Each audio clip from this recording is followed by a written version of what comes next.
네, 안녕하세요. JB입니다. 제가 며칠 전에 실시간 커뮤니티 게시판을 통해 애플 분할 매수를 시작한다고 말씀을 드렸습니다. 그래서 오늘 영상에서는 왜 제가 애플에 매수를 들어갔는지에 대해 자세하게 설명을 좀 드려보도록 하겠습니다. 일단 시작하기 전에 밑밥을 좀 깔아두자면요. 오늘 제가 5가지 매수 이유를 말씀을 드릴 텐데 이 중 몇 가지 이유는 딱 들어도 아 그래 그럴 수 있지 말 된다 이렇게 생각이 드시겠지만 반대로 또 몇 가지 이유들은 들으면 이건 그냥 이성보다는 JB 너만의 감성의 영역 아닌가? 딱히 나는 공감이 안 되는데? 라는 부분들이 있을 수도 있어요. 그래서 이건 그냥 제 개인적인 생각이라는 점 참고하시고 들어주시면 좋을 것 같습니다. 그리고 또 사실 증권사 애널리스트들이 맨날 수치 들고 나와서 PER이 어쨌네, PBR이 어쨌네, 향후 성장률이 어쩌네 같은 너무 뻔한 얘기만 듣는 거 우리가 좀 재미없지 않습니까? 그래서 때로는 이런 영상도 재미삼아 들어볼만 하다고 생각합니다. 네, 그럼 본격적으로 시작해 볼게요. 일단 첫 번째 이유는 상대적 주가 매력도예요. 저는 주식을 볼 때 중요시 여기는 게 물론 주가 자체가 지금 PER 대비 싸냐 비싸냐와 같은 그런 절대값도 중요하지만 다른 주식들 대비 싸냐 비싸냐 이것도 되게 중요하다고 보거든요.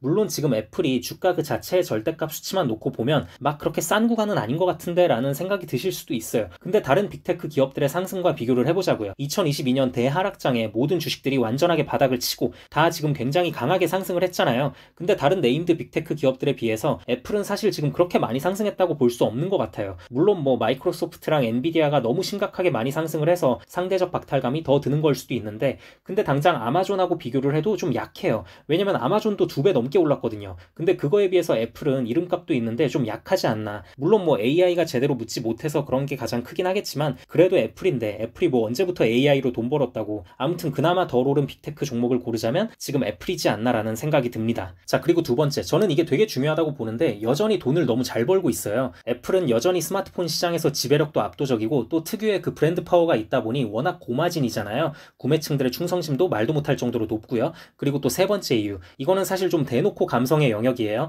여러분, 주식하다 보면 이런 경우가 있어요. 모든 기업이 위기가 찾아옵니다. 주가가 폭락을 하거나 아니면 폭락까지는 아니어도 남들 다 갈 때 혼자 못 가고 빌빌거리고 있다거나 이런 경우들을 꽤 자주 봐요. 근데 결국 내실이 탄탄한 기업은 주가도 잘 회복을 하고 또 남들 가는 만큼 다 따라잡는 경우가 많거든요. 자, 근데 그렇게 나중에 잘 상승을 해줬다고 했을 때 어떤 기업은 아 그때 저걸 샀어야 됐는데 아우 씨 내가 왜 이걸 등신같이 안 사고 가만히 보고만 있었을까 이런 후회가 엄청나게 몰려오면서 일상생활 하면서도 자꾸 머릿속에 떠올라서 아쉬움에 사람 미치게 하는 기업이 있고요. 또 어떤 기업은 야 얘네가 언제 올랐지? 야 대단하네. 그래 잘 해봐라 계속 파이팅 이러고 많은 기업이 있어요. 이걸 주식을 오래 하신 분들은 꽤 공감을 하실 것 같은데 좀 더 와닿기 쉽게 예를 들자면 전자의 경우는 엔비디아고요. 후자의 경우는 메타라고 보시면 돼요. 자 보면 지금 엔비디아도 저점을 찍고 무지하게 폭등했죠. 그리고 많은 분들이 너무나도 심하게 후회를 합니다. 아 그때 엔비디아를 샀어야 됐는데 아 엔비디아 주가가 그렇게 미친듯이 폭락했을 당시에도 사실 굉장히 좋은 주식이었는데 그 당시에도 이미 미래 성장 동력이 너무나 많았던 기업이었는데 왜 엔비디아를 더 안 샀을까? 혹은 왜 그걸 일찍 다 팔았을까? 이런 분들 되게 많잖아요. 아쉬움이 진하게 남는 기업이란 얘기예요. 자 근데 메타를 보자면 메타도 최저점 88불 찍고 지금 500불이 넘었잖아요. 이 정도면 사실상 엔비디아급의 폭등이거든요. 근데 메타 놓쳤다고 아쉬워하는 사람 있습니까? 없어요. 아니 왜냐면 메타는 그냥 그러려니 하게 돼. 쟤들이 언제 저렇게 올랐지? 쟤는 도대체 뭐로 저렇게 돈을 많이 버는 걸까? 페이스북? 인스타?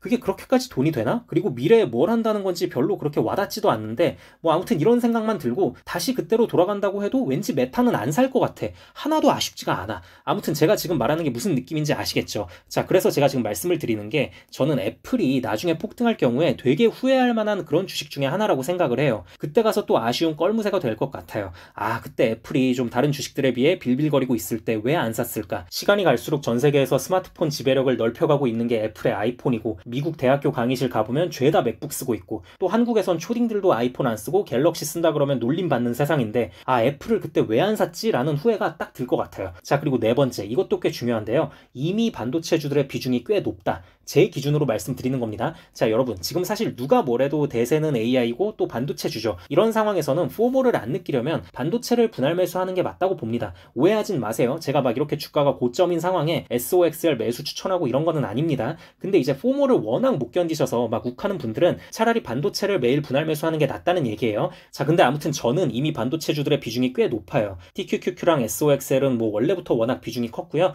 그리고 또 TSMC의 비중도 상당히 많이 늘려놓은 상태입니다. 퀄컴과 인텔도 있고요. 그래서 만약 누가 저한테 지금 상황에서 가장 괜찮은 것 같은 포모도 덜 느낄 수 있는 그런 개별주 하나 뭐 없을까요? 라고 물어보면 저는 당연히 TSMC라고 대답을 할 것 같아요. 물론 TSMC도 지금은 워낙 많이 올라서 좀 그렇긴 한데 뭐 그래도 앞으로도 주가가 계속 잘 치고 올라갈 수 있을 거라고 생각을 해서 TSMC라고 말씀을 드리겠지만, 근데 저는 이미 이걸 많이 보유한 상태잖아요. 그래서 이럴 때는 좀 하방 리스크가 적은 개별주를 선택하는 게 차라리 더 낫겠다는 생각이 듭니다. 그래서 유명한 네임드 주식 중에 뭐가 남아있을까 봤는데 애플이 눈에 들어왔고요. 자, 그리고 5번째 마지막 이유입니다. 중국을 이대로 놓치기 아깝습니다. 아니 JB 너는 얼마 전에 중국 롱 잉도 익절했으면서, 그리고 애플은 중국 주식도 아닌데 이게 무슨 말이냐. 애플과 테슬라는 어쩔 수 없이 중국과 같이 갈 수밖에 없는 주식들이죠. 왜냐면 중국 매출 비중이 워낙 크니까. 근데 지금 중국이 너무 많이 하락한 상태잖아요. 최근에 좀 많이 반등하긴 했지만 여전히 사실 바닥권이라고 봐야죠. 근데 중국도 언제까지고 저렇게 머물러 있진 않을 거 아니에요. 그래도 명색이 세계 2위 경제 대국인데, 그래서 중국 경제가 본격적인 반등을 시작하면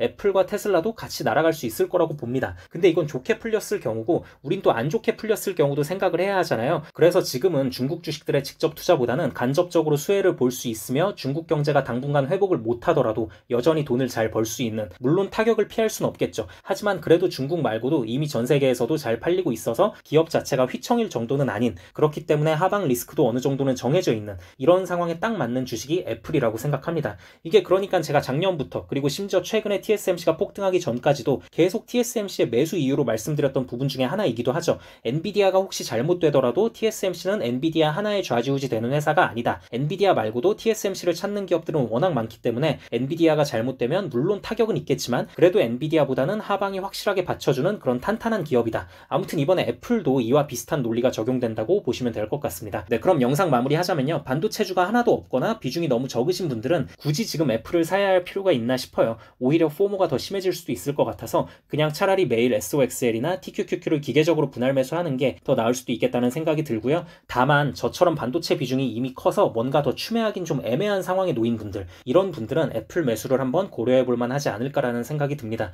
왜냐면 애플이 한동안 계속 안 좋은 흐름을 보이더라도 반도체주들이 올라가는 거 보면서 그냥 여유 있게 기다려 줄 수 있는 상황이니까요. 이건 뭐 어디까지나 제 개인적인 생각일 뿐이니까 참고만 해주시고요. 각자의 성향과 상황에 맞춰 최선의 선택하시길 바랍니다. 그럼 다음 영상에서 뵙겠습니다. 감사합니다.